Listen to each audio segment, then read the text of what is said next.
सर्वप्रथम भारत धरा ऋषि धरा पे जन्मे आज तक के समस्त साधकों संतों के चरणों में इस तुच्छ ऊर्जापंद का दंडवत प्रणाम। समस्त लौकिक अलौकिक सनातन ऊर्जाएं मेरा इस साधक का प्रणाम स्वीकारें। और ऋषिपुत्र नाम मेरा प्रिय है, इससे मैं स्वयं से जुड़ जाता हूँ। माता पिता ने जो नाम दिया वो इस शरीर का नाम है। ऋषिपुत्र मूल है हमारा, ना केवल मैं। भारत धरा में जन्मा प्रत्येक ऊर्जा पुंज ऋषिपुत्र ही है। कोई महर्षि भारद्वाज का पुत्र है, कोई महर्षि विश्वकर्मा का पुत्र है, कोई महर्षि वाल्मीकि का पुत्र है। अलग अलग महर्षि, उनकी अगर हम गिने बैठे तो जैसे भगवान विष्णु के सहस्त्र नाम हैं, ऐसे सहस्त्र महर्षि आ जाते हैं। हम सभी ऋषि संतान हैं, ऋषि पुत्र है। ना केवल ये शरीर है, जब हम पुनः दूसरा शरीर लेके उत्पन्न होंगे तब भी हम ऋषि पुत्र ही होंगे। समस्त नारीगण पुरुषगण समस्त हम ऋषि पुत्र ही हैं। दूसरा साधक। साधक भी प्रत्येक व्यक्ति होता है। वो ये हो सकता है कि कोई साधना के स्टार्टिंग फेज में है, जैसे साधक बोले तो पाथिक, पथ पे चलने वाला। कोई किसी ऊर्जा का साधक, कोई किसी विषय का साधक, कोई किसी ज्ञान का उपासक। जो व्यक्ति अपने स्तर को बुद्धि के स्तर पे, किसी भी स्तर पे अपने आप को अगले पायदान पर ले जाने का इच्छुक है, चेष्टारत है, प्रयासरत है, वो व्यक्ति साधक है। तो ऋषिपुत्र साधक वो सभी के लिए होता है। जितना मेरे लिए इतना ही प्रत्येक के लिए। हमने अभी दो अक्षरों पे बात करी, ऋषिपुत्र और साधक। अभी साधक ऋषिपुत्र दोनों नाम आप उपयोग करते हैं, और आपका मैं एक आवरण देख पा रहा हूँ। आपने त्रिकुंड लगाया है, शिखा रखी है, नीचे धोती भी पहनी है। तो क्या ये एक साधक के लिए, ऋषिपुत्र के लिए आवश्यक है, या फिर इसके बिना भी चल सकता है? देखिए, ये बिल्कुल अवश्य नहीं है, लेकिन जब हमें किसी विशेष कार्य हेतु जब आगे बढ़ते हैं, कुछ विशेष, जैसे मैंने बताया ना, पथ है, पथिक है। जैसे कि मैंने अनेकों वर्षों तक साधना की। पहले दादा की गोदी से ही आरंभ हो गए थे साधना। ब्राह्मण वंश का जन्म है, तो बचपन से ही कम ज़्यादा शिखा नहीं थी मेरी, तो उस टाइम पे उतनी साधनाएं की। फिर क्या है, जीन्स पहनी, जैसे सभी पहनावे पहनते सभी पहने। लेकिन उसमें क्या होता है कि जब हमें कुछ उत्कृष्ट परिणाम चाहिए होते हैं तो उसी तरीके का आवरण हमें धारण करना अति आवश्यक हो जाता है। नहीं तो जितना हम मेहनत करते हैं, जितना प्रयास करते हैं, उस तरीके से हमें रिजल्ट नहीं ले पाते। जैसे जिस टाइम पे हम एक विशेष स्थान पे होते हैं तो हम क्या करते हैं, साधना करते हुए कुर्ते पजामा पैंट जिन सभी कुछ धारण करते हैं। लेकिन उसमें होता क्या है कि हमारा जो शरीर है, ये कारण शरीर, ये भौतिक शरीर, इसके बाहर भी हम होते हैं ऊर्जात्मक भाव में, जिसे हम अपना ओरा बोलते हैं। उस ओरा के अंदर भी हमारा सूक्ष्म शरीर वास करता है, तो प्रतिपल प्रतिक्षण हमारे साथ रहता है। अगर हम जींस पहनेंगे तो क्या होगा, हमारी कारण शरीर का जो स्पंदन है वो मंद हो जाएगा। ब्लड का सर्कुलेशन है। अब हम ऐसे बैठ गए तो हमारी जींस हमारे नाभि स्थल में घुस जाएगी, स्पंदन रुक जाएगा, कभी यहाँ पे टाइट, कभी वहाँ पे टाइट। अगर हम धोती का आवरण करते हैं, कटी वस्त्र, कटिवस्त्र का आवरण करते हैं तो हम फ्रीली हैं, फ्रीली माइंड, खुश प्रसन्न चित्त है। तो हमारा सूक्ष्म शरीर और हमारा ये भौतिक शरीर ये रिदमात्मक काम करता है। तो जो हम इच्छित परिणाम पाने चाहते हैं वो जल्दी प्राप्त होते हैं। और इतनी ज्यादा मैं गहराई में नहीं हूं कि शिखा के विषय में पूरी बात खोल के रख दूं। इतनी ज्यादा मैं गहराई में नहीं हूं कि वो आध्यात्मिक या वैज्ञानिक दृष्टिकोण से अपनी बात को पूर्णतः रख दूं। जैसे कि मैंने कहा कि मैं स्वयं को ऋषिपुत्र मानता हूं, कि ऋषियों की संतान हूं तो ऋषिपुत्र हूं। साधक हूं तो मैं सिर्फ वही बोलने का जिज्ञासु होता हूं, वही बोलता हूं जहां तक मैंने पाया है, जहां तक मैंने प्राप्त किया है। मुझे अपनी सीमा पता, मैं उस सीमा को कभी नहीं लांघता। जिस टाइम पे 2 दिन में या 2 दशक में जब मुझे पूरे विज्ञान का पता चल जाएगा शिखा के, तो मैं उसका वर्णन करूंगा। मैं उस पथ पे हूं कि मैं शिखा के पूरे विज्ञान को जानूं, आत्मसात करूं, फिर आने वाले अपने छोटे बच्चों के जो हमारे भविष्य हैं उनको वो ज्ञान सौंप के जाऊं जो मेरे पूर्वजों ने, ऋषियों ने वेद में वर्णित किया है। वेद में सब कुछ निहित है, लेकिन मैं कंप्लीट वेद पाठी नहीं हूं, कंप्लीट वेद का ज्ञाता नहीं हूं। आधा अधूरा कभी कुछ पढ़ना, वेद का टूरिस्ट होने पर कभी कभी मैं पढ़ता हूं, सारा ज्ञान नहीं है, मेरे को कंठस्थ नहीं है, तो मुझे उस पर मिथ्या बात नहीं करनी चाहिए। हाँ, शिखा से मैं जो महसूस करता हूं सिर्फ वो बताता हूं। हमारे 7 चक्र है, जो हम ध्यान की गहराई में जाते हैं, तो जब तक मैंने शिखा नहीं रखी थी तो उतने इच्छित परिणाम मैं नहीं पा पाया था जो मुझे चाहिए थे मेरी साधनात्मक उन्नति के लिए। जब से मैंने शिखा रखी है, मेरी साधना में, मेरे पथ में मुझे ऐसा लगता है कि अगले पायदान पे मैं पहुंचा हूं। वो चाहे भौतिक रूप से, मेरा मानना है ये साइकोलॉजिकली, वो चाहे कुछ भी, लेकिन मुझे लगता है कि शिखा प्रत्येक साधक ने रखनी चाहिए। वो अगर गाय के खुर के आकार की है, नंदी के खुर के आकार की है, तो अति उत्तम। अवश्य में वो फायदा होगा। जो शरीर मैंने पाया है वही शरीर सभी ने पाया है। मुझे फायदा हुआ तो अन्य ऋषिपुत्र ऋषिपुत्रियों को भी फायदा होगा। शिखा का धारण अवश्य करें। तिलक विज्ञान बहुत विस्तृत है, बहुत ही अनूठा है। इसके ऊपर अनेकों अनेक पुस्तकें, महाग्रंथ लिखा जा सकता है। तो इस थोड़े से समय में तिलक विज्ञान पे बात की जाए ये भी संभव नहीं। जो मैंने पाया है, मैंने कई बार क्या देखा कि जब हम विशेष अक्षांश, विशेष कोण पर जब अपने इष्ट की अनुभूति करते हैं, आह्वान करते हैं, हम जब ध्यान की गहराई में जाते हैं तो ऊर्जा स्पंदन ऊपरगामी होता है। तो यहाँ पे सुरसराट होने के बाद इसके स्थल के दाएं बाएं गरम गरम आवरण महसूस होता है, बहुत गरम गरम, थोड़ा सा आभासी से आगे, कई बार तो वो ज्वलनशील प्रतीत होता है। तो जब मेरे पूर्वजों ने, महर्षियों ने जब इसे अनुभूत किया होगा तो उन्होंने ऐसे दिव्य वृक्ष का चुनाव किया होगा जो शीतलता प्रदान करता है। चंदन शीतल होता है। तो मैंने तो सिर्फ इस भाव को अनुभूत किया। बाकी गुरुओं के दृष्टिगत, आचार्यों के दृष्टिगत जब उनके शरणागत होते हैं तो विस्तृत व्याख्याएं करते हैं तिलक विज्ञान की।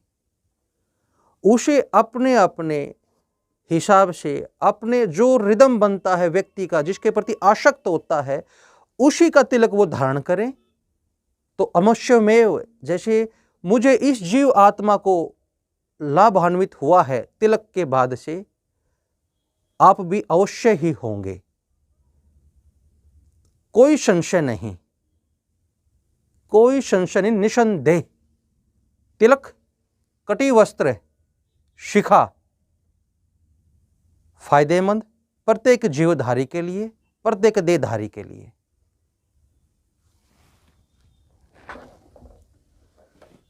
आप गृहस्थ आश्रम से आते हैं और सनातन धर्म में 4 प्रकार के आश्रमों का वर्णन है। जितने भी उच्च कोटि के साधक हुए हैं या जिनको हम आचार्य बोलते हैं, चाहे वो फिर हमारे आचार्य चाणक्य, परम पूजनीय आदि शंकराचार्य, बड़े बड़े आचार्य ब्रह्मचर्य का पालन करे और ब्रह्मचर्य आश्रम में रहे, तो क्या एक साधु या एक साधक गृहस्थ में भी हो सकता है या फिर उसको घर का परित्याग आवश्यक है? बहुत उत्तम, बहुत श्रेष्ठ। और इस समय जो समाज की मांग है, ये वही प्रश्न मेरा बहुत प्रिय प्रश्न है। ये इसका आंसर मैं शास्त्रोक्त ना देके, जैसे कि मैंने बताया कि मैं शास्त्र का पे मेरा इतना अधिकार नहीं है, तो वो तो उन आचार्यों का शोभामान है, उन आचार्यों को सुने, शास्त्रोक्त वो बता पाएंगे। मैं सिर्फ इस शरीर के विषय में केवल अपनी अनुभूति जाहिर कर सकता हूँ, मैं वो करता हूँ। जो मैंने पाया वो क्या पाया कि जिसे हम कहते हैं मार्ग, ये मार्ग हम नहीं चुनते, हमारी क्षमता से बाहर का विषय है। ये मार्ग दरअसल हमें चुनता है। मैं तो एक छोटे से गांव के छोटे से प्यारे से ब्राह्मण परिवार का एक बच्चा। जैसे जैसे उम्र आगे बढ़ी तो इस रास्ते ने मुझे अपनी तरफ आकर्षित किया, अपनी तरफ खींचा, लालायित किया। फिर जब इस रास्ते की तरफ आगे बढ़े तो आनंद आया, जैसे कि सभी कुछ छोटा, सभी कुछ तुच्छ है। जो आनंद इसमें प्राप्त होता है वो पूर्णता आनंद कहीं नहीं। जो एक गृहस्थ के लिए पीड़ा होती है, मुझे भी होती है। पहले वो परेशान करती थी, अब एक चेहरे पे खुशी दे देती है। मन में ये बात आती है कि ये पीड़ा हुई, अपने आप एक पता नहीं अंदर का बीइंग, अंदर का कुछ तत्व बोलता है कि दुष्ट कर्म करेगा तो पीड़ा ही भोगेगा, भोगना। ये पीड़ा है, अच्छा है। ये जो संस्कार है जो मैंने पहले किया पूर्व में, हो जाते हैं, वो हो जाते हैं तुच्छ कर्म। जो भी हम कर्म करते हैं उसकी एक ऊर्जा बनती है। श्रेष्ठ कर्म श्रेष्ठ ऊर्जा, तुच्छ कर्म तुच्छ ऊर्जा। श्रेष्ठ कर्म का पाएंगे तो प्यार पाएंगे, तुच्छ कर्म करेंगे तो पीड़ा पाएंगे। तो जैसा बोया वैसा काटा, उसमें कष्ट काहे का? जो बोया वो पाया, वो काट रहे हैं। तो अब जब पीड़ा आती है वो पीड़ित नहीं करती, खुशी दे जाती है कि क्या बात है, ये मैंने जो बोया था उसको काट लिया, खत्म किया, अब आगे बढ़ते हैं। आप गृहस्थ में भी हैं, तो एक प्रश्न और हम गृहस्थ का लेते हैं कि एक समय तो आप गृहस्थ हरिप्रकाशी होते हैं और एक समय आप साधक हरिप्रकाशी भी होते हैं। अगर भगवान आपको अवसर दे या प्रकृति आपके सामने ये दोनों अवसर रख दे कि दोनों में से एक को चुनना है, तब आप क्या करेंगे? मैं इसी को चुनूंगा जो मैं हूं। जो मैं हूं, मैं गृहस्थ हूं, साधक हूं। जिस टाइम मैं अपनी पत्नी को देखता हूं, मुझे इतने गर्व की महसूस होता है कि प्रकृति भाग्य मेरे ऊपर भर भर के वर्षा है। विश्व की सबसे बेहतरीन, जिसके ऊपर देव्या भी विफल, ऐसी नारी ईश्वर ने मुझे दी मेरे अर्धांगिनी रूप में। इतनी श्रेष्ठ, इतनी गुणवती, इतनी रूपवती, मेरे को उसके दंडवत होने का मन करता। वो उसने कभी भी लेश मात्र भी मुझे रोका नहीं, टोका नहीं। बस ये कहती है कि मेरा सौभाग्य है कि मेरा पति इतने श्रेष्ठ साधनाएं करता रहता है। वो गर्व होती है कि उसके जो पूर्वजों ने किया, जो उसने सुना वो स्वयं देख रही है, हर रोज देखती है, जो जिसको हम कहते हैं आज की भाषा में जो संभव नहीं, वो जब वो अपने पति को करते हुए देखती है तो वो तो खुश।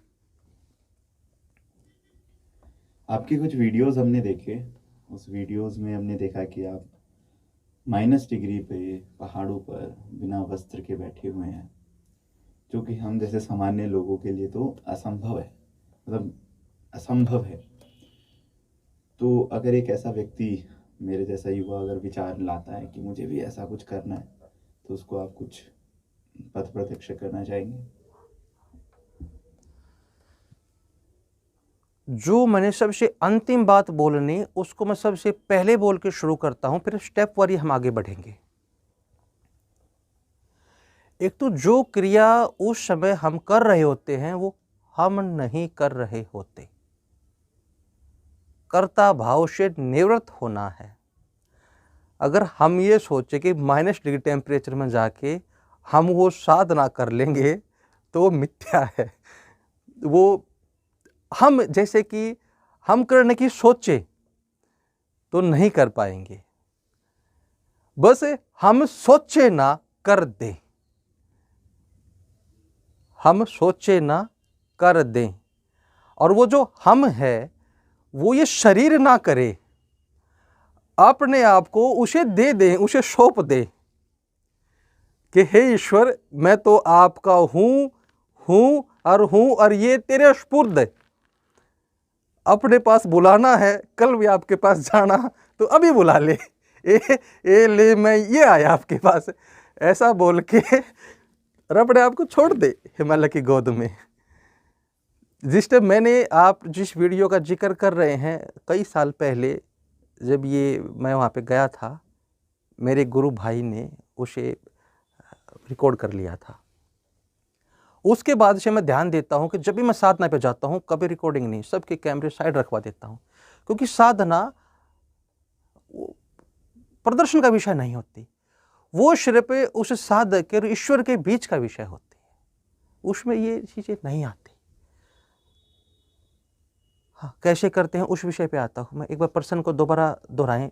मेरे जैसा युवक अगर चाहे कि ऐसी साधना मैं भी करूं, हाँ, और मैं भी अपने आप को वहाँ देखूं, तो दो प्रश्न एक युवक के यहाँ पे भी एक प्रश्न और ऐड हो जाता है कि क्या ये ज़रूरी है भगवान को पाने के लिए, या फिर कुछ भी साध्य आप कर रहे हैं, और दूसरा ज़रूरी है तो कैसे करना है? जिस टाइम पे मैं वहाँ पे गया था साधना करने के लिए, तो उस समय मैंने जीवन में पहली बार बर्फ देखी थी, हिम देखी थी। उससे पहले मैंने कभी हिम देखी ही नहीं। सौभाग्य से एक, मैं साधना में बैठा था, 7-8 घंटे बैठे रहे। एक देव मानुष, देव पुरुष साधक मुझे बोले कि बेटा तुम्हें प्राप्त हो गया है। मैं ठहरा पहलवान आदमी, वो भी महापंजाब की मिट्टी से। हम लोग थोड़े से तुरंत मुंह फट होते हैं, भाव हम अपने हृदय में शेष नहीं रखते, वो जैसे भी भाव है तुरंत बाहर कर देते हैं। और हमारी जो भाषावली है तुलनात्मक कठोर है, कर्कश है। वो बोला कि बेटा आपने पा लिया है। मैं कहा भगवान आपने देख लिया, पा लिया है, ये मुझे और दिखा दो कि मैंने पा लिया है, ये पाना क्या होता है। तो ऐसे ही हंसते हुए बात कर रहे थे। बोला बेटे पाने का मतलब पाना ही होता है। तो महाराज जो आपने देख लिया मुझे और दिखा दो। बोले ना तो मैं दिखाने वाला, ना आप में देखने की क्षमता। जिस टाइम वो चाहेगा आपके सम्मुख होगा, तो उसके इन शब्दों में उसने थोड़ा सा तुलनात्मक बोला। उनकी आंखों का जो तेज था वो मुझे लगा कि शांत हो जा, चुप हो जा। मैं शरणागत हुआ। तो महा गुरुवर ये बताएं कि मैं कैसे पाऊं। मणिकूट पर्वत पे मेरे गुरुदेव श्री का आश्रम है, श्री श्री 1008 हरिओम जी महाराज, जो मणिकूट पर्वत पे विचरते, वही उनका आश्रम है। बहुत दिव्य रमणीक स्थान है, जहाँ महादेव पार्वती की शादी जब हो रही थी तो महादेव ने उस पर्वत पर पड़ाव लिया था। मेरे गुरुदेव यज्ञ सम्राट इस समय एकमात्र भारत धरा के चक्रवर्ती यज्ञ सम्राट हैं, जिन्होंने 100 से ज्यादा महायज्ञ किए हैं एक वस्त्र में। एक वस्त्र में बस वो अपने आश्रम से बाहर निकलते हैं और आह्वान करते हैं कि चलो यज्ञ विद्याएं करते हैं, महामाई की आराधना करते हैं। उनकी स्तुति रोम रोम खिल देती है। ऐसे जब वो स्तुति गायन करते हैं तो रोम रोम खिल जाता, टुकड़े टुकड़े हो जाता व्यक्ति। मैं हो गया था उन्हीं के आश्रम में, उस टाइम मैं साधना कर रहा था। जब नहाने के लिए प्रातः मैं उठ के बाहर गया, जलधारा बह रही होती है, चिला के जंगल के बीच में वो रमणीक स्थान है जहाँ पे आस पड़ोस में शेर विराजित होते हैं। लकड़बग्गे, शेर, चीते आम बात है। उस आश्रम से गायों के, बछड़ों को, कुत्तों को अनेक बार शेर उठा के ले जाते रहते हैं। साधक वहाँ पे मेरे जो गुरु भाई हैं, शेरों से कई बार ऐसा भी हुआ है कि कुत्ते को लेकर जा रहे हैं, छिना झपटी भी हुई है एक दो साधक की, कि कुत्ता उन्हें मुंह में पकड़ रखा है, उस साइड शेर खींच रहा है, इस साइड साधक खींच रहा है। ऐसी भी घटनाएं होती हैं। कुछ साधकों को शेर के दर्शन होते रहते हैं। तो वो हर अलग विषय। जब साधक ने मुझे कहा आपने पाया कोई दिव्य संत, अद्भुत आत्मा, तो मैंने कहा कि भगवान मैं कैसे पाऊं? जो आपने बताया मुझे, आपने जो बोला उसका मार्ग तो प्रशस्त करे कि मैंने कैसे पाया है, मैं इसे कैसे जानूं, दृष्टा कैसे करूं? मुझे तो नहीं दिखाई दे रहा मैंने पाया है, मैं तो ऐसा ही हूं जैसा हूं। तो उन्होंने बताया कि बेटा इसको जानने के लिए आप एक काम करो, जो आप नहीं कर सकते, आपको पता आपकी क्षमताएं क्या है, जो आप नहीं कर सकते वो करो। अगर वो आपसे हो गया तो आपने पाया है। जब आप उसे करोगे ना तो हम स्वयं साक्षात देख लोगे। तो मैंने सोचा कि मैं क्या करूं। तो जब आश्रम से हम बाहर जा रहे थे, मैं अपने घर की तरफ अग्रसर हो रहा था, तो सहसा ही चेष्टा हुई कि क्यों ना हिम पे जाकर तपस्या करे, बिना किसी वस्त्र के। कोई वस्त्र नहीं पहनूंगा। मैंने अपने गुरु भाइयों के सम्मुख ये प्रस्ताव रखा। उन्होंने कहा कि भैया तुमने मरना है मरो, हम नहीं जाएंगे। मुझे रोकने के लिए बोला वहाँ पे काम है, फैक्ट्री में ये काम करना, वो काम करना, नहीं जाएंगे। मैंने अपने गुरुदेव से गुजारिश की कि गुरुदेव मैं जाता चाहता हूँ हिमालय के शीर्ष पर, मुझे आज्ञा दे। स्पष्ट मना कि नहीं, अभी उस लायक नहीं हुआ है, जिस टाइम होगा मैं बता दूंगा, नहीं जाना। लेकिन जैसे कि मैंने कहा कि मैं हरियाणा की मिट्टी, महापंजाब की मिट्टी में पैदा हुआ हूं, ये मृत्यु, ये नुकसान, ये हमारे शब्दकोश में होते ही नहीं। हमें नहीं पता होता क्या मृत्यु क्या नुकसान। जब हमें कोई रोकता ना, हमें बस वही करना होता है। इसको हठ योग बोल ले, बेवकूफ़ी बोल ले, मुझे नहीं पता किस शब्द से, किस अलंकार से अलंकृत करेंगे। मैं गुरुदेव पहले मैं बोलता रहा कि गुरुदेव जाने दो जाने दो। इस विषय में एक दिन बीत गया हमारा। उसके बाद फिर गुरुदेव ने कहा, बोले बेटा प्राण घातक है, सर्दी हिम किसी को माफ़ नहीं करती, तुम्हारा अभ्यास नहीं है, तुम्हारी अभी वैसी साधना नहीं है, तुम्हारा अभी खान पान वैसा नहीं है, अभी नहीं, इसकी तैयारी मैं आपसे करवाऊंगा, कुछ समय के बाद जाना। मैं बोला गुरुदेव मुझे आप सिर्फ अपना वस्त्र दे दीजिए, केवल अपना वस्त्र, अपना अंग दान मुझे दे दीजिए, अंग वस्त्र। मेरी तैयारी नहीं है, मानता हूं, लेकिन आपकी तैयारी है। मेरे में क्षमता नहीं है, मानता हूं, लेकिन आप में क्षमता है। अगर मैं आपका पुत्र हूं, यज्ञ सम्राट के यज्ञ में मैंने यज्ञ आहुतियां दी हैं, तो आपकी ऊर्जा में रक्षण करेगी गुरुदेव। अब गुरुदेव मारे खड़ाऊ से, चाहे मेरे को मार मार के चाहे आप तोड़ दें, मैं उठूंगा घायल अवस्था में ही, लेकिन जाऊंगा गुरुदेव। आपका वस्त्र उठा के भाग भी सकता हूं, मन करता है, लेकिन भागूंगा नहीं, चाहे मुझे लग जाए महीना, समय लग जाए ज्यादा, लेकिन आपका दिया वस्त्र लेकर जाऊंगा। तो गुरुदेव ने गंगा स्नान मुझे करवा के ऋषिकेश त्रिवेणी घाट पर वस्त्र दिया, और जो मेरे गुरु भाई थे उनको बोला कि भैया हठी है लेकिन अपना है, ध्यान रखना। क्योंकि उस क्षेत्र में हिम तेंदुए घूमते हैं, वो भूखे होते हैं, उनको वहां पे प्राणी का नहीं होता स्थान। या तो हिम ही मार दे। वो वैज्ञानिक ने मुझे, एक वैज्ञानिक से बात की कि भाई कौन सी गोली साथ रख लूँ, मेरे साथ कुछ गुरु भाई जा रहे हैं, कुछ दिक्कत हो जाए तो। बोला जी ना जाओ। वहाँ क्यों? बोले वहाँ पे गोली काम ही नहीं करती। हाइपोथर्मिया पता नहीं क्या बोल रहा है, कोई बीमारी का नाम था, हाइपोथर्मिया, कि वहाँ पे कुछ मिनटों के बाद अगर उसके अंदर हिम के अंदर रहे तो एक बीमारी होती है, नाम जो भी मैंने बोला थर्मिया था कुछ, कि वो हो जाएगा और जब तक आप हॉस्पिटल तक आएंगे प्राण पखेरु उड़ चुके होंगे। नहीं तो हिम कुछ अंगों को वहीन कर देगी, जिसमें विशेषतः पैरों की उंगलियां होती हैं। तो मैंने सुनी गोली, उन्होंने कोई बताई नहीं। बोले बस बचाव ही रक्षा है। तो मैं ठीक है जी मैं नहीं जाता। बोले मैं घर पे फ़ोन करता हूँ, माता जी को बताता हूँ। मैं कहा ना मैं नहीं जाता। वहाँ पे चले गए। देवयोग से कोई हिम नहीं गिरी थी उस टाइम पे। जैसे ही तुंगनाथ मठ की तरफ हम अग्रसर हुए, तुंगनाथ मठ के हम समीप पहुँचे, उसी दिन रात को 11 बजे हिमपात आरंभ हो गया। जैसे वो कहते हैं ना कि मरते हुए व्यक्ति को प्रभु दर्शन हो गए, इतनी दिव्य चेष्टा थी, दिव्य लालसा थी। तुरंत गुरु का वस्त्र लिया और मैंने कुछ नहीं बोला, बस उस अक्षेत्र का आह्वान किया जो गुरु प्रदत्त है, एक आह्वान, दीक्षित आह्वान। वो आह्वान किया। उस अक्षेत्र के क्षेत्रपाल का, सूक्ष्म जगत का, ऋषि सत्ताओं से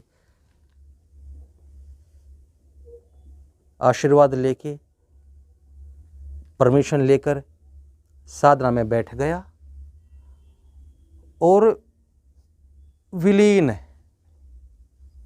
जिसको मैं शब्दों में बयान नहीं कर सकता। मैं खुद हैरान था कि सर्दी लग ही नहीं रही थी,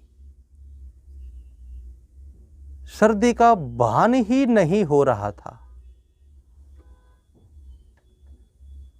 गुरु भाई पौना घंटे के बाद, 20-30 मिनट के बाद आए। बोले उठो उठो भैया, उठो उठो। लेकिन मन में ये था कि उनकी मैं सुन रहा था, लेकिन प्रत्युत्तर करने की इच्छा ही नहीं थी। जैसे कि अपनी मम्मी, अपनी जायती, सभी देवों से ऊपर मेरी माँ, मम्मी की सावित्री की जैसे मैं गोद में बैठा हूँ। इतना आनंद, इतना आनंद, दुर्लभ क्षण। उठा ही नहीं गया। फिर 1.25 घंटे के आसपास गुरु भाइयों ने ज़बरदस्ती मुझे कि भैया उठो उठो उठो, पैर सुन्न हो जाएंगे, मर जाओगे, ये हो जाएगा, वो हो जाएगा। तो फिर 1.25 घंटे, 1.5 घंटे के बाद मैं उठा। क्या पाया कि जैसे ही आँख खोली, उठा, जैसे व्यक्ति शॉल को ओढ़ता है, चद्दर को ओढ़ता है, उसकी अनुभूति होती है गर्माहट की। जैसे ही मैंने अपनी आंखें खोली, आंखें खोलती जैसे कि सर्दी ने मुझे अपने पास में ले लिया, मुझे जकड़ लिया, मुझे बांध लिया। जिस तरीके से बचपन में जाड़ी कट कट कट कट होती थी, इतनी जोर से cut cut cut cut cut cut. उठे, हमने जराब पहनी, शॉल, रजाइया, जो भी कुछ सिस्टम में सब कुछ कर लिया, लेकिन 1.5 घंटे तक मेरी जाड़ी नहीं रुकी। इतनी सर्दी, इतनी दुर्लभ सर्दी में अद्भुत था। और उस ब्रह्म ऋषि, उस देव योग, देव मानव, जिसने मुझे कहा था कि कुछ पाया है और जाओ वहाँ पे देखो, जो आप नहीं कर सकते वो करोगे तो आपको पता चल जाएगा। मुझे ऐसा प्रतीत हो रहा था कि जैसे साक्षात देव ने मुझे ये बात बोली, साक्षात ईश्वर मेरे सम्मुख आके उस शरीर के माध्यम से मुझे बात बता के चले गए। और वो जो पाया, वो ऐसा पाया जो भाषा से परे है, जहाँ पे मेरा मुख, मेरा ज्ञान, मेरी भाषा, मेरी शब्दावली छोटी है, जिसको मैं बता ना सकूँ, जिसको मैं गा ना सकूँ। जैसा कि उन्होंने मुझे, गुरुवर ने कहा था कि बेटा मैं बताऊँ तो आप समझ नहीं पाएंगे, जब आप करेंगे, अनुभूत करेंगे तो ही पा पाएंगे। वो शब्द उस टाइम अक्षरशः सत्य हुए, अक्षरशः सत्य। तो जो उन्होंने मुझे बताया, जो मैंने किया, वही आप करें, वही प्रत्येक ऋषिपुत्र करे, वही प्रत्येक ऋषिपुत्री करे। आप क्या पाएंगे उस समय पे कि आप केवल एक जन्म में नहीं रहेंगे। आपके पूर्वज आपके पूर्व जन्मों के प्रारब्ध, आपके गुरुवर, सूक्ष्म शक्तियां सभी आपके पास आके खड़ी हो जाएंगी, आपके शरीर का रक्षण करेंगी। आपका चैतन्य, आपका कॉन्शियस तो वहां पे सुप्त है, कॉन्शियस तो वहां पे साइड रह जाता है। कॉन्शियस बोले तो आंकड़े वाला स्थान, आप अनकॉन्शियस से जुड़ जाएंगे। मेद नाड़ी से होते हुए सुषुम्ना बहेगी, एड़ा पिंगड़ा अपने आप बैलेंस बनाएगी इस शरीर की रक्षा के लिए। कुछ ऐसा दुर्लभ घटित होगा जो व्याख्या से परे है, जो अनुभूत का विषय है। आप सिर्फ एक काम करें, स्टार्टिंग में जो छोटे बच्चे हैं वो कुछ ना करे, बस अपने दादा दादी नाना नानी की गोद को पाएं, उनकी गोद में बैठे और प्रतिदिन उन्हें सिर्फ एक बात बोल दे कि माँ, दादी को तकरीबन माँ लोग बोल देते हैं हमी, दादा दादी को सिर्फ ये बोल दे कि बाबा सिर पे हाथ फेरना, कुछ ना करवाए, उनका सिर पे हाथ फेरवा ले। आप ये समझे कि नारायण ने आपके सिर पे हाथ फेर दिया। उनके माध्यम से ईश्वरीय देवीय शक्ति आप में प्रभावित हो जाएगी। ये जो हथेली हमारी पाम होती है, हथेली, इसमें से ऊर्जा प्रभावित होती है और आपके सहस्त्रार्थ को छुएगी। इतनी अद्भुत शांति पाएगी, आप इतना सामर्थ्य आ जाएगा कि आप कुछ भी करने में सक्षम हो जाएंगे, कुछ भी करने में। उससे आगे फिर जो इलाके का जो सबसे आपकी दृष्टि में समझदार व्यक्ति है, उसके शरणागत होके, हरियाणा में कहते हैं पातैना बैठना, पातैना खाट का जो पिछला हिस्सा होता है उसके नीचे बैठे, कुछ ना करे, वो जो बोले उसे सुने, बस श्रवण करें, बस श्रवण करें। जितनी क्षमता है उतना आचरण कर ले। फिर जो मन में खुशी देता है वो कार्य कर ले। जो भी करे उसके टूरिस्ट ना बने। अगर आपके अंदर हंसना है तो हंसे हंसाएं, आपके अंदर चिंतन है तो चिंतन करें, आपके अंदर जो भी हो उसे खुल के जिए, खुल के स्वयं को, वो भी एक साधना है। जो मन में आए, फिर क्या होगा, फिर सूक्ष्म जगत आपसे तालमेल कर लेगा, आपसे रिदम बना लेगा, आपकी उंगली पकड़ेगा, आपको साथ साथ लेके चलेगा। हम विद्याओं को नहीं चुनते, विद्याएं हमें चुनती हैं। फिर ऐसे ऐसे गुरु बिना ज्ञान नहीं, गुरु बिना रक्षण नहीं, गुरु बिना प्राप्ति नहीं। मैं सौभाग्यशाली रहा हूं कि मेरे धरा के महानतम गुरुओं ने मुझे ज्ञान दिया, जो साक्षात नारायण थे। मेरा रोम रोम बलिहारी मेरे प्रथमा गुरु गुरुदेव आशुतोष जी महाराज पर, गुरुदेव डॉक्टर नारायण दत्त श्रीमाली जी पर, उनके अक्ष, उनके प्रतिरूप गुरुदेव परवीन जी महाराज पर, भारतधरा के यज्ञ सम्राट मां त्रिपुर सुंदरी महाविद्या साधक गुरुदेव हरिओम जी महाराज पर मेरा रोम रोम बलिहारी। मेरे लिए ये नारायण है, मेरे लिए ये समस्त शक्तियों के स्वामी, ये समस्त साक्षात नारायण, बस वो इस स्वरूप में बैठे हैं। आप भी ऐसा ही करें और एक दिन वो समय आएगा, वो आपके भाग्य पर, आपके प्रयास पर निर्भर करता है कि आप वो कर पाएंगे जिससे दूसरे चौके या ना चौके आप जरूर चौक जाएंगे। और ऐसा वो चौकना होगा, फिर किसी को दिखाना, किसी को बताना शेष ही नहीं बचता, ना चेष्टा होगी दिखाने की, बस उस आनंद में, उस हृदय में सरोबार हो जाएंगे। इति इति।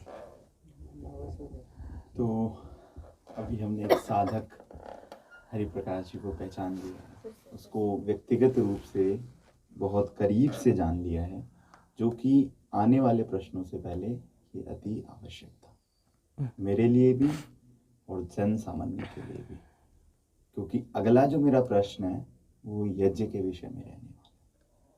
और यज्ञ जो व्यक्ति करे वो श्रेष्ठ होना चाहिए। वह कौन है ये लोगों को पता होना चाहिए। अब लोगों ने आपको जान लिया है, तो अब हम चलते हैं यज्ञ के विषय में। हमने साधक हरिप्रकाश जी के विषय में जाना, हमने ऋषि हरिप्रकाश जी के विषय में जाना। अब कुछ वीडियोस हमने आपके ऐसे देखे हैं जिसमें आप मतलब अत्यंत अत्यधिक ऊर्जा के साथ यज्ञ करते हुए दिखाई देते हैं। और अभी आपने निर्णय लिया है आने वाली चैत्र प्रतिपदा को यज्ञ करने का। वो केवल आप यज्ञ नहीं कर रहे हैं, आप संपूर्ण ब्रह्मांड की सर्वश्रेष्ठ शक्तियों का आह्वान कर रहे हैं। देश के सर्वश्रेष्ठ पद वहां पर आ रहे हैं। देश के ऐसे लोग जिनसे मिलना एक सौभाग्य की बात होता है, जिनसे 2 मिनट का समय बिताना सौभाग्य की बात होता है, वहां पे वो हमको बैठे हुए दिखाई दे रहे हैं। तो इसके विषय में आप हमको थोड़ा बताइए कि विचार कहाँ से आया और इसकी क्या प्लानिंग है। शास्त्र ने, गुरुओं ने कहा है, यज्ञो वै श्रेष्ठतम कर्मः।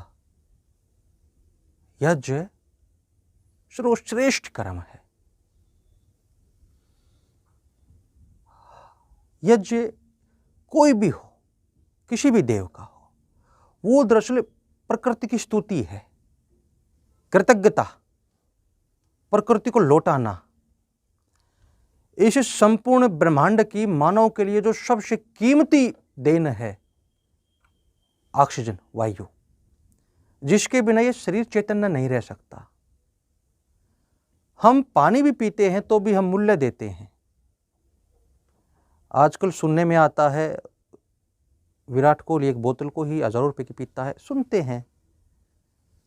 तो एक पानी की शिप भी अगर रुपयों में आए तो वो कितना बड़ा दाता है। जो वो कहते हैं, कभी वो मेरे जो गुरु भाई साथी होते हैं आप जैसे, वो कभी कोई दिखाते हैं मुझे कोई वीडियो एक आध बार कि ये केला फलां 5 स्टार ने फलां व्यक्ति को 2000 रुपये में दे दिया। एक बनाना केला 2000 रुपये का, कभी वो ये इतने की, ये इतने की, ये इतने की। तो मैं वो सोचता हूँ कि देखो ये इनकी प्रशंसा कर रहे हैं, इनके लिए बोलो ये इतने की, और ये मूर्ख है। मूर्ख क्या बोलूँ, उसके विषय में ये सोच नहीं रहे कि देखो वो लेने वाला और वो देने वाला वो कितने बड़े हैं। वो ये नहीं सोच रहे, अरे मूर्ख तू बड़ा है, अरे तू सबसे महानतम है, क्योंकि तू प्राप्त करता है ऑक्सीजन किससे, उस परम से। कितने में? फ्री में, प्रतिपल प्रति क्षण, सोते जागते उठते बैठते हम चाहे सब कुछ भूल जाए, न तो प्राप्त करना भूलते, न वो देना भूलता। यानी कि आप प्रति क्षण प्रतिपल नैनो में भी, यहां तक कि जब कोमा में होते हैं तब भी हम पाते हैं किससे? उस परम सत्ता से, उस चेतना शिखर से, उससे। तो यज्ञ कृतज्ञता है, प्रकृति को लौटाना, कृतज्ञ भाव होना। ओम भूर्भुवस्सुः तत्सवितुर्वरेण्यं भर्गो देवस्य धीमहि धियो यो न प्रचोदयात्। प्रकृति की आराधना, प्रकृति की पूजा, इसे महामंत्र क्यों कहा गया है? सभी मंत्रों का महामंत्र कृतज्ञता भाव, ग्रेटिट्यूड, कृतज्ञ होना। जो कृतज्ञ नहीं, वो देव नहीं, वो मानव भी नहीं, वो राक्षस। वो राक्षस बोले तो नेगेटिव ऊर्जा पुंज। जो कृतज्ञ नहीं वो मानव नहीं। तो मैं वो माता, तो मैं वो चेतो में वो पिता, तो मैं वो बंधु च सुखयो तो मां। ये क्या है? कृतज्ञ भाव अपने गुरु के प्रति, अपने बड़े के प्रति। जिसने सिखाया वो गुरु, वो प्रकृति या कोई पत्ता भी हो सकता है, कोई सूक्ष्म जीव, कोई वो भी हो सकता है। महान गुरु ज्ञाता तो है ही हैं। आप भी मेरे गुरु, जो आप मुझे प्रश्न पूछ रहे हैं और जो मैं नहीं जानता आप वो मेरे अंदर से निकाल रहे हैं, जिसको मैं नहीं सुनता। जो मैं बोल रहा हूं दरअसल वो आप निकाल रहे हैं, और मैं जो बोल रहा हूं उसे स्वयं सुन रहा हूं। मुझे इस मेरे स्वयं के बोलने में, सुनने में प्राप्ति हो रही है। तो हे मानव श्रेष्ठ, आप भी मेरे गुरु। कृतज्ञ भाव। तो यज्ञ सबसे सरल माध्यम है प्रकृति के प्रति देने का। जो हम उसे पाते हैं उसे लौटाना, प्रकृति का पूजन। यज्ञ इतना ही बताना काफी है। यज्ञ इतने पढ़ाओ, जैसे कि मैंने पहले भी कहा था कि कितने ग्रंथ लिखे, सब छोटे। यज्ञ पर, यज्ञ की केवल एक भाव पर अनेकों पुस्तकें लिखी जा सकती हैं। तंत्रोक्त, मंत्रोक्त, यंत्रोक्त भाव पर, क्रिया पर, विधान पर। भारत धरा इतनी रिच, इतनी पावरफुल धरा है कि वो कहते हैं ना कि 50 कोस पर बदले पानी, 100 कोस पर बदले वाणी। तो यहां पर यज्ञ करने की इतनी विद्याएं हैं, अपने अपने अलग अलग संप्रदायों की, इतनी विलक्षण। तो जो जिससे आप स्वयं को आलिंगनबद्ध करते हैं उन्हीं मंत्रों के माध्यम से, जिस इष्ट से आप आलिंगनबद्ध करते हैं उन्हीं मंत्रों के माध्यम से यज्ञ कर्म करें। यज्ञ केवल अग्नि करना ही नहीं, यज्ञ मतलब किसी के प्रति कुछ देना। आप स्वयं ज्ञान प्राप्त कर रहे हैं, यज्ञ कर रहे हैं। अपने छोटे बच्चे को, छोटे भाई को, मित्र को सहयोग कर रहे हैं, यज्ञ कर रहे हैं। आप किसी की खुशी के कारण बन रहे हैं, यज्ञ कर्म है। आप कीड़ी को एक जिसकी हम भाषा बोल सुन नहीं सकते, उसको आप आटे से दे रहे हैं, यज्ञ कर्म है। मछली को दाना दे रहे हैं, यज्ञ कर्म है। साक्षात माता ईश्वरी समक्ष देवताओं जिसके अंदर वास करते गाय माता, कामधेनु के प्रति आप समर्पित भाव से उसे आलिंगनबद्ध कर रहे हैं, उसे भोजन प्रसाद प्रदान कर रहे हैं, उसके चरणों में स्वयं को विलीन कर रहे हैं। महायज्ञ, महायज्ञ। कुछ भी ऐसा काम करे जो आपको उन्नतीले शरीर के लेवल पे, चेतना के लेवल पे, जिसे दूसरों का फायदा हो। वो कोई भी जीव है, ना केवल मनुष्य, वो यज्ञ कर्म, वो यज्ञ कर्म। यज्ञो वै श्रेष्ठतम कर्मः। अभी आने वाली चैत्र प्रतिपदा को हम एक ऐसा यज्ञ, ऐसा कार्यक्रम, एक ऐसी ऊर्जा हम देखने वाले हैं कि जिसके अंदर हम सर्वश्रेष्ठ ऊर्जाओं को आमंत्रण कर रहे हैं। देश के सर्वश्रेष्ठ वैज्ञानिक, देश के सर्वश्रेष्ठ चिंतक, और आप कहते हैं कि बड़ी बड़ी समस्याओं का हल यज्ञ है। तो यज्ञ तो कभी भी किया जा सकता है। अभी पूरा संसार आने वाले 1 जनवरी को नववर्ष बनाएगा, तो उस टाइम पे भी आप यज्ञ कर सकते हैं। चैत्र प्रतिपदा ही क्यों, क्या यज्ञ का कोई समय होता है? और अभी आने वाली इस न्यू ईयर को, जब सारा संसार न्यू ईयर बना रहा है, तो उस पर आप कुछ बताइए। और उस समय यज्ञ क्यों नहीं? ये प्रश्न मेरा प्रिय प्रश्न नहीं है, क्योंकि जनेऊ धारी हूं, सच बोलूंगा, और जब उस सच बोलने से किसी को पीड़ा हो तो वो मेरे लिए हल्का कर्म। लेकिन मैं सच ही बोलूंगा, किसी को पीड़ा हो तो ईश्वर मुझे माफ करे। जैसे कि आपने बताया, समस्त राष्ट्र नववर्ष मना रहा है, समस्त विश्व नववर्ष मना रहा है। तो ये कली का काल है, कली की माया है। दिमागों में, ऊर्जा पुंजों में कली बैठा है, तो बहुतायत, बहु जनसंख्या कली की ही होगी। जो दुष्ट कर्म है वो प्रखर होगा। विधि का विधान है, ऋषियों ने, ज्ञानियों ने शताब्दियों, हजारों वर्षों पहले बोल दिया, लिख दिया। जो हजारों वर्षों पहले लिखा जा चुका है, बोला जा चुका है, उसे आज हम देख रहे हैं इस शरीर में बैठकर। यानी कि राक्षस कर्म प्रबल होंगे, जो कि हो रहा है, जिसको आप नववर्ष बोल रहे, इसमें नया क्या है? क्या नया है इसके अंदर?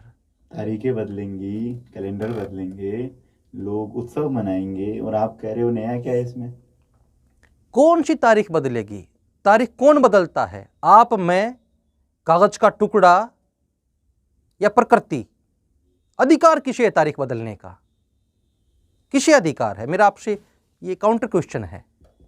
अगर हम भौतिक रूप से देखें तो उसे अधिकार है जो भी इस सृष्टि पर राज कर रहा है, जिसके कारण हम लोग ये नववर्ष मना रहे हैं। और अगर हम आध्यात्मिक रूप से की दृष्टि से देखें तो सिर्फ प्रकृति और भगवान को अधिकार है कि वो डिसाइड करें। वही है बस, प्रकृति भगवान ही है, बाकी तो अवस्थाएं हैं।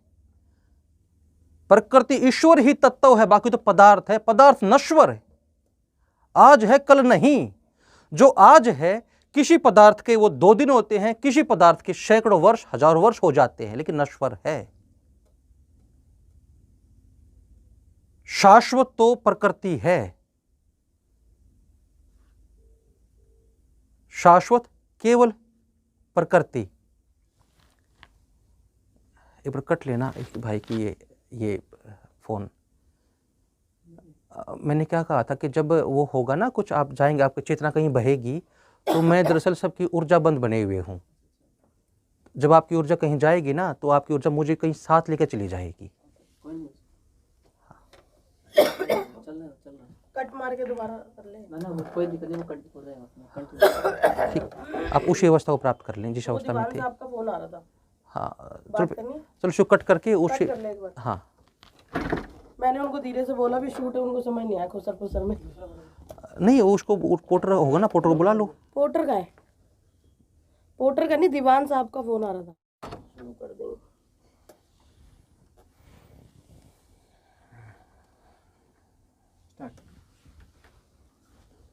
तो गुरुदेव, हम नववर्ष के विषय में बात थोड़ा करें। आह्वान, थोड़ा पहले दोबारा आह्वान करना पड़ेगा। हाँ, थोड़ा आह्वान दोबारा करना पड़ेगा, रिदम टूट गया ना। एक बार रोक लो इसे। ये तो सो रहा है। कोई नहीं, चल जाएगा, कोई सुन। अरे फाट कैसे हाँ हाँ, कट जाएगा वैसे कोई, अच्छा कट जाएगा कोई तो। ठीक है, 1 मिनट। मैं शरीर नहीं हूँ, मैं शरीर नहीं हूँ, मैं शरीर नहीं हूँ। मेरे पूर्वज, मेरा देव, मेरे कुल, मेरे ऋषियों का ज्ञान मुझ में समाहित हो, समाहित हो, समाहित हो।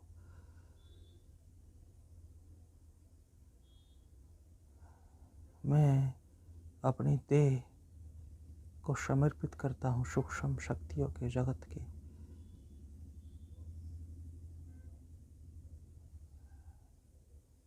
समर्पण, समर्पण, समर्पण।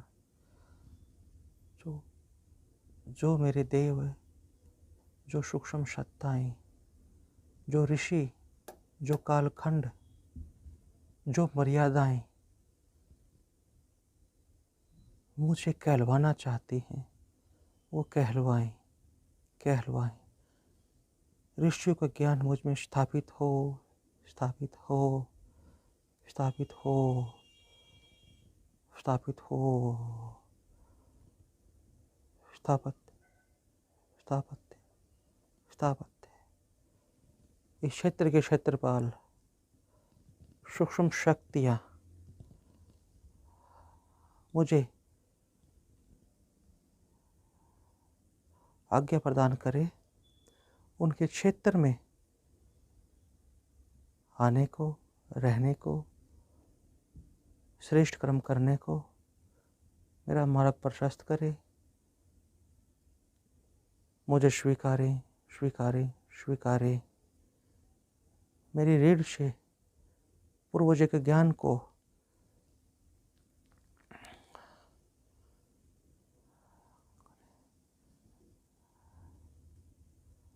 मुझे मेरे पूर्व जन्मों की चेतना से जोड़े, मुझे मेरे पूर्व जन्मों की चेतना से जोड़े।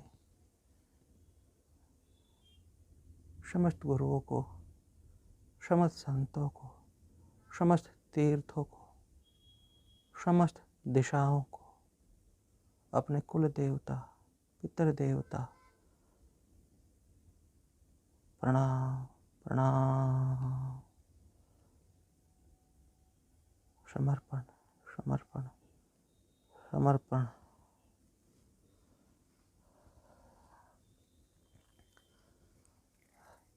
जी गुरुवर। गुरुदेव, यज्ञ के विषय दोबारा से शुरू कीजिए। गुरुदेव, यज्ञ के विषय में हमने सुना और आपने कहा यज्ञो वही श्रेष्ठम कर्मः। तो हम अभी डिस्कस कर रहे थे कि अगर यज्ञ श्रेष्ठ कर्म है तो वो तो कभी भी किया जा सकता है। उसके लिए चैत्र प्रतिपदा ही क्यों, ये अंग्रेजी नववर्ष क्यों नहीं? भारतीय संस्कृति ये कहती है कि वसुधैव कुटुंबकम, पूरा पृथ्वी ही मेरा परिवार है। तो मेरे परिवार का अगर दूसरा भाई कोई दूसरी विषय मनाता है तो मैं क्यों ना मनाऊं, और ये यज्ञ इस नववर्ष पे क्यों ना करूं? देखिए, दरअसल साधक महेश, जैसा कि आपने आंसर ही दे दिया, वसुधैव कुटुंबकम, वसुधैव कुटुंबकम, ये किसने बोला? हमारे पूर्वज ने। किसने? हमारे पूर्वज ने, शास्त्र ने, ऋषियों ने, वेद ने। उसने कहा ये समस्त प्रकृति, समस्त संसार, समस्त मानव नहीं ना, समस्त मानव नहीं, वसुधैव कुटुंबकम, कि इस संपूर्ण जगत में जो भी विद्यमान है वो परिवार है। जैसे कि जो हमारे चैतन्य प्रकाष्ठता हैं, जिनको हम देव बोलते हैं, उनके साथ एक शरीर है जिसको हम अमुक नाम से जानते हैं। उस शरीर के साथ एक दूसरा आकृति है जिसको जानवर बोल देते हैं। जानवर वैसे एक अलग आकृति, जैसे मानव देह है, शरीर है, ऐसे वो भी शरीर है। जैसे हम में सेंस है, उनमें भी है। हम पैदा होते हैं, मरते हैं, बढ़ते हैं, जो प्रक्रिया का पालन हम करते हैं मानव देह, उसी प्रक्रिया का पालन वो करते हैं। ऐसे ही हमारे शीर्ष, हमारी प्रकाष्ठता, हमारा अंतिम छोर, अंतिम बिंदु जिसको हम देव बोल देते हैं, उसके साथ एक वो प्राणी होते हैं, फिर उनके साथ वनस्पति होती है।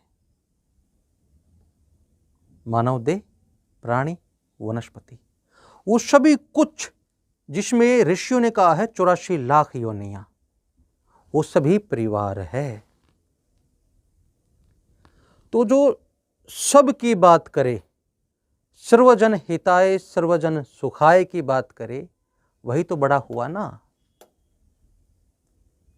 इस बात को भूल जाए वो, मैं, ये, वो, जो सब की बात करे वही बड़ा है और होना चाहिए, वही स्वीकार्य होता है। हम हिमालय की गोद में, हिंद महासागर के आंचल में बैठे हैं, भारत धरा पर। इससे थोड़े से पश्चिम में चले जाएं, वो क्या कहते हैं कि ये भी मेरा भोजन, वो भी मेरा भोजन, ये हलाल है, खाऊंगा, मेरा अधिकार है, मुझे रोके, फला ने मुझे कहा है खा जा। तो उसकी बात कैसे स्वीकार्य हो? जो जीव को अक्षुधा मिटाने के लिए खाए, भक्षण करे,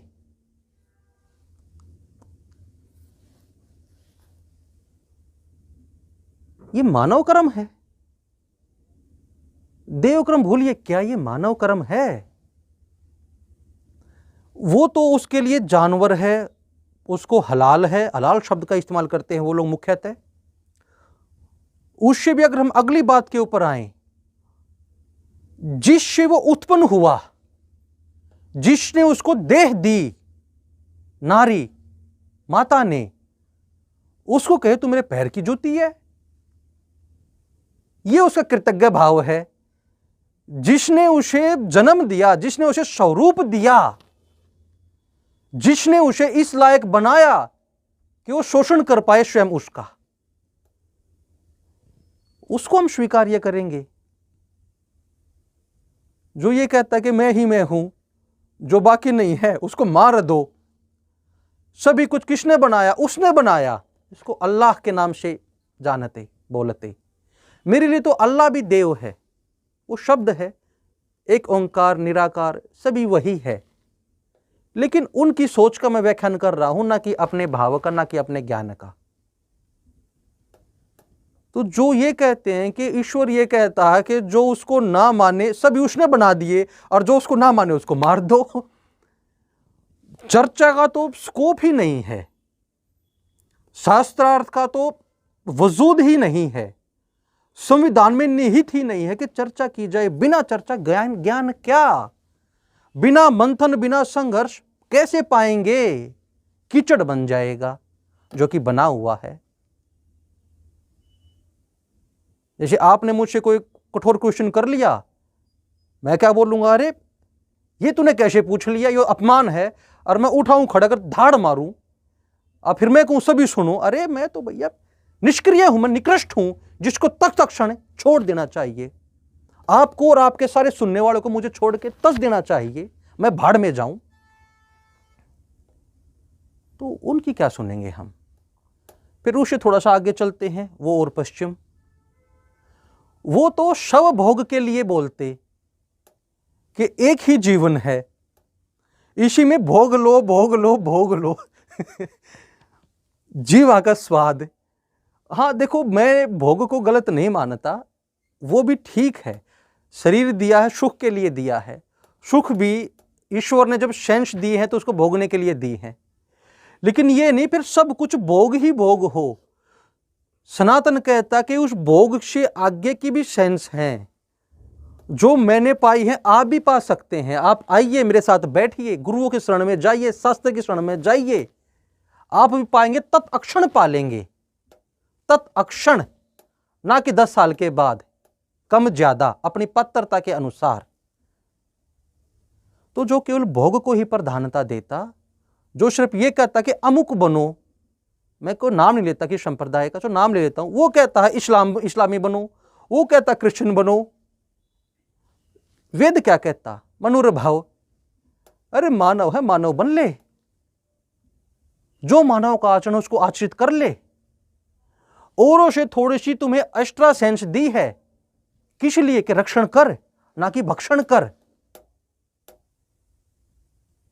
तो किसकी चलनी चाहिए, किसकी सुननी चाहिए? अच्छा क्या है? वेद, मानव बनना, मानव ज्ञान का प्रचार प्रसार। तो ज्ञान का प्रचार प्रसार करना एक साधक का, प्रत्येक व्यक्ति साधक, एक ऋषि पुत्र का, प्रत्येक व्यक्ति ऋषि पुत्र परम धर्म है। तो ये शरीर तो बस अपने धर्म का अनुसरण कर रहा है। वे यज्ञ से बड़ा कोई कर्म नहीं। आपने पूछा कि यज्ञ क्यों कर रहे हैं?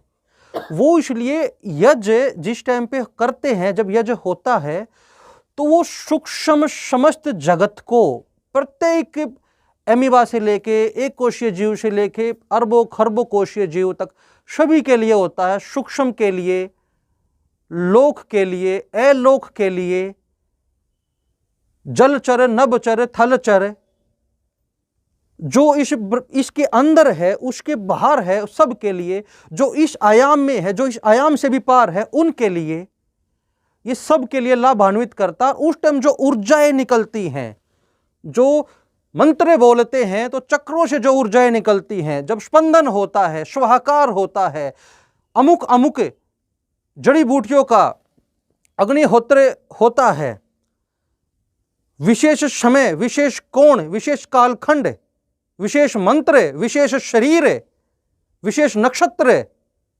विशेष स्थान, जब समस्त विशेष क्रियाकलाप जब एक जगह पे होते हैं, तो सोचो ना, एक विशेष भी कितना बड़ा विशेष होता। जब समस्त विशेष एक जगह पे आ जाएं तो क्या होगा? इसीलिए ऋषियों ने कहा यज्ञ वही श्रेष्ठतम कर्मः। जब कुछ कर्म करना तो सर्वश्रेष्ठ ही क्यों ना करें। ऋषियों ने कहा मनुर्भव, मनुष्य बनो, सबका भला करो। तो जो ऋषियों ने कहा आज तक हमारी अनुभूति में, आपकी अनुभूति में वो सच है, तो जो हमने आचरित नहीं किया, जो हमने अनुभूति नहीं किया, वो भी सच ही होगा। जो उन्होंने बोला, जिसका हमने आचरण किया आज तक, वो सच निकला, अक्षर से सच निकला, और उतना सच निकला जितना हम आचरित भी नहीं कर पाए। उन्होंने सागर दे दिया एक एक शब्द में, हमने केवल एक बूंद पाई, वो परम सत्य। जब एक बूंद ही परम सत्य हमारे लिए सागर के बराबर, जो उन्होंने सागर दे दिया वो कितना सत्य होगा, वो कितना सत्य होगा।